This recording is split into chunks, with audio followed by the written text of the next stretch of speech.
முத்துசாமி என்ன பிரச்சாரத்தை எல்லாம் நான் முடிச்சிட்டு வந்துட்டேன். உறுதியா ஜெயிக்கிறாரு. ஆமா, நீ என்ன காங்கேயத்துல இருந்து இன்னும் வரையா? 10 மணிக்கு வர சொன்னா மணி 11:15 சின்னங்கானோ. எங்க இருக்கிற நீயே? கோயில்ல இருக்கிறியா? எந்த கோயில்ல இருக்க? திண்டல் கோயில்லையா? அட, நீ இப்ப கும்பாபிஷேகம் முடிஞ்சு இப்பதான் வரையா? கோயில் எப்படி இருக்குது? பெருசா இருக்குதா? ஆமா, பின்ன நாங்க இங்க இருந்து சிவன் மலைக்கும் சென்னிமலைக்குமே வந்துட்டு இருக்க முடியுமா? அதான் எங்க கிட்ட இருக்கிற கோயிலையே நாங்க பெருசா எடுத்து கட்டிக்கிட்டோம். அடிவாரத்துல இருக்கிற ஈஸ்வரன் கோயிலு இப்பதான் புதுசா கட்டுச்சு. அது சிவன் மலையில சென்னிமலையில எல்லாம் ஈஸ்வரன் கோயில் இருக்குதுன்னு இங்கேயும் வேணும்னு கட்டுச்சு.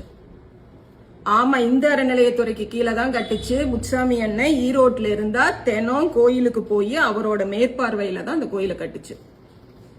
இனிமே ஒருத்தரும் சொல்ல முடியாது இல்ல, திமுக சாமி கும்பிடாத கட்சி, சாமி கும்பிட கூட மாட்டாங்க, அந்த மாதிரி எல்லாம் இந்த அரைச்சமாவையே அரைச்ச போயவே அரைச்சிட்டு இருக்க முடியாது இல்ல. சரி, எப்படி நீ இன்னும் வரக்கு 1 மணி நேரம் ஆகும். கோயிலை நல்லா சுத்தி பார்த்துட்டு அட்லீஸ்ட் 1 மணிக்குள்ளேயாவது வந்து சேரு. சரி.